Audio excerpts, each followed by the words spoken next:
దంపతులకు జన్మించినటువంటి మరి 14వ సంతానం. మరి ఇతను చాలా అవమానాలు ఎదుర్కొన్నాడు.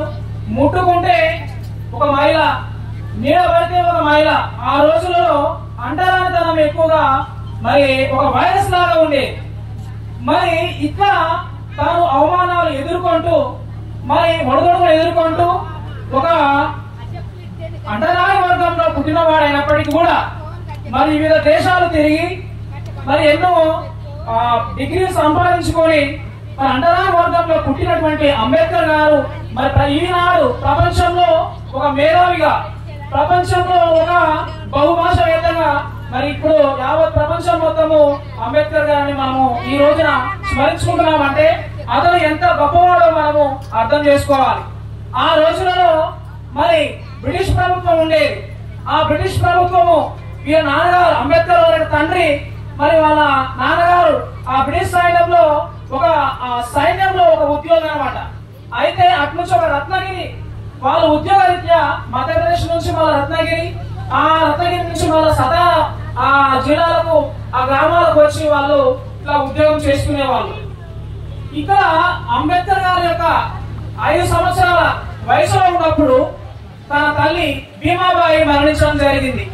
తర్వాత ఎన్నో ఒడిదొడుకులు ఎదుర్కొంటూ వాళ్ళ యొక్క అత్త మీరాబాయి, అంబేద్కర్ గారి యొక్క అత్త మీరాబాయి తనను చూసుకుంటూ మరి ఆ కుటుంబాన్ని పోషించుకుంటూ వాళ్ళు కాలం గడుపుతున్న సందర్భంలో అక్కడ బడోరా సంస్థానానికి మహారాజు అనేటువంటి అతను ఎవరైతే ఈ అస్పృశ్యులు అంటరాని వాళ్ళు ఉన్నారో, వెనుకబడినటువంటి జాతులు ఉన్నారో వాళ్ళకు ఒక అండగా ఉండి వాళ్ళకు చదువుకోవడానికి ఒక సహాయం చేసినటువంటి సందర్భంలో ఈ అంబేద్కర్ గారు తెలుసుకొని ఆ బడోరా సంస్థానానికి వెళ్లి ఆ రాజుగారి ఆశ్రయం తీసుకొని మరి నేను కూడా చదువుకుంటానని ఒక ఉద్దేశంతో వెళ్లి ఆ రాజు కలిస్తే ఆ రాజు ఒక ఒప్పందం తీసుకున్నాడంట.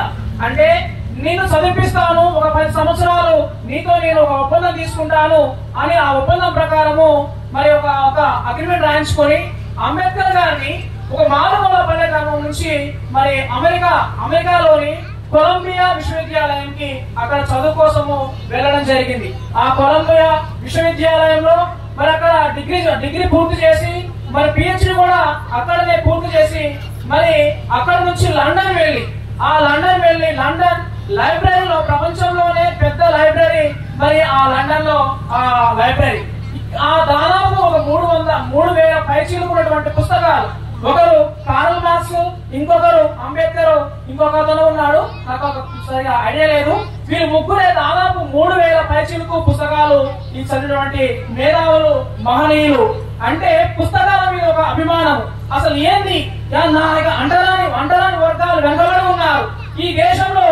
ఇక్కడ మన భారతదేశంలో ఇంత అంటరాని వర్గాలు నీచంగా నికృష్టంగా చూస్తున్నారు. అదే అమెరికాలో లేదు.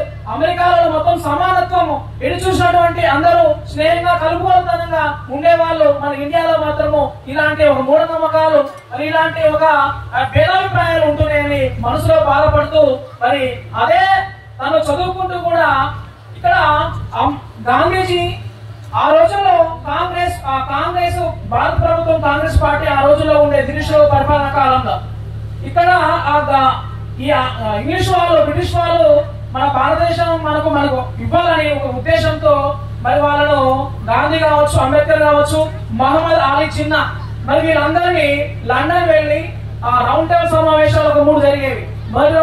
రౌండ్ టేబుల్ సమావేశం 1930, సెకండ్ ఏమో 1931, థర్డ్ ఏమో 1932. ఈ రౌండ్ టేబుల్ సమావేశానికి వీళ్ళని తోడడం జరిగింది. అక్కడ బ్రిటిష్ వాళ్ళు గాంధీ గారిని అడిగారంట, మరి మీరు ఎవరి తరపున వచ్చారు అని ఆ బ్రిటిష్ వాళ్ళు గాంధీని అడిగితే నేను నా భారతదేశం యొక్క ప్రజల కోసం వచ్చినాను అని అతను చెప్పిండంట. మరి మహమ్మద్ అలీ జిన్నాని అడిగితే మీరు ఎవరి కోసం వచ్చారు అంటే నా యొక్క ముస్లిం జాతి కోసం నేను వచ్చాను అని అతను మహమ్మద్ అలీ జిన్నా చెప్పిండంట. మరి అంబేద్కర్ గారు మరి మీరు ఎందుకు వచ్చారని అడిగితే నేను భారతదేశ ప్రజల కోసమే వచ్చిన ఆ ప్రజలలో కూడా నా అంటరాని వర్గాల వాళ్ళు వెనుకబడి ఉన్నారు, వాళ్ళ కోసం నేను వచ్చిన అని అంబేద్కర్ గారు చెప్పిండంట. మరి అదే విధంగా ఈ యొక్క 3 రౌండ్ టేబుల్ సమావేశాలు చాలా కాలం కొనసాగినాయి. అయితే ఒక జర్నలిస్టు ఆడికి రాత్రి అయింది. ఒక జర్నలిస్టు 10 గంటలకు పోయి అంబేద్కర్ గాంధీ గారిని కలుసుకున్నాడంట. కలుసుకొని మిస్టర్ గాంధీ గారు మరి అని మీరు ఒక సందేశం ఇవ్వాలని చెప్తే ఆ గాంధీ గారు 10 గంటలకు ఆల్రెడీ పడుకున్నాడంట. ఏమయ్యా పడుకున్నారు గాంధీ గారు అంటే, నా జాతి ప్రజలు అన్నింటిలో ముందు ఉన్నారు, నాకు ఎలాంటి చింత లేదు కాబట్టి నేను పడుకున్నాను అని అన్నాడంట. మహమ్మద్ అలీ చిన్న దగ్గర అడిగితే 11 గంటలు అడిగితే నా దేశ ప్రజలు నా జాతి ప్రజలు కూడా అలాంటి వాళ్ళకి ఏం సమస్య లేదు, నేను హారంగా పడుకుంటున్నాను అన్నాడంట. మళ్ళీ 12 గంటలకు వచ్చి అంబేద్కర్ గారిని కలిస్తే ఆ జర్నలిస్ట్ కలిస్తే అప్పుడు అంబేద్కర్ గారు పడుకోలే.